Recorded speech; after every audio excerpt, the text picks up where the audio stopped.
Assalamualaikum warahmatullahi wabarakatuh. Perkenalkan, nama saya Salsabila Yazara, NIM 306 dari mata kuliah Hukum Investasi.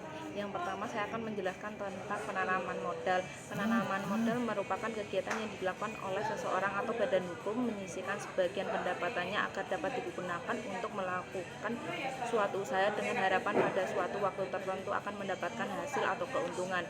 Yang kedua itu penanaman modal terbagi menjadi dua. Yang pertama yaitu penanaman modal dalam negeri, merupakan kegiatan penanaman modal untuk melakukan usaha di wilayah Republik Indonesia, dilakukan oleh penanaman modal dalam negeri menggunakan modal dalam negeri. Yang kedua itu penanaman modal asing, kegiatan menanam modal untuk melakukan usaha di wilayah Republik Indonesia dilakukan oleh penanam modal asing, baik menggunakan modal asing sepenuhnya maupun modal yang berpatungan dengan penanam modal dalam negeri. Yang selanjutnya perbedaan antara PMA dan PMDN, yaitu pertama pada subjek penanaman modal. PMDN dilakukan oleh penanam modal dalam negeri atau oleh warga negara Indonesia, badan usaha Indonesia, negara Republik Indonesia. Sementara PMA dilakukan oleh penanam modal asing atau oleh warga negara asing, badan usaha asing dan atau pemerintah asing yang melakukan penanaman modal di wilayah negara Republik Indonesia.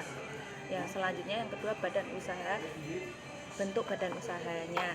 PMDN dapat dilakukan dalam bentuk badan usaha yang berbentuk badan hukum, sementara PMA hanya dapat dilakukan dalam bentuk badan usaha perseroan terbatas atau PT yang didirikan berdasarkan hukum di Indonesia dan berkedudukan di Indonesia. Yang ketiga bidang usaha.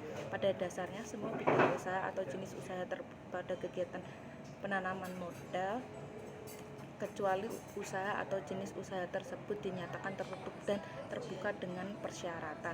Yang keempat, nilai investasi. Khusus untuk PMA terdapat ketentuan nilai investasi dan permodalan, yaitu total nilai investasi lebih besar dari 10 miliar di luar tanah dan bangunan, dan nilai modal ditetapkan sama dengan modal disetor paling sedikit 2,5 miliar. Sementara untuk PMDN tidak terdapat batas minimal untuk modal yang disertakan. Terima kasih. Wassalamualaikum warahmatullahi wabarakatuh.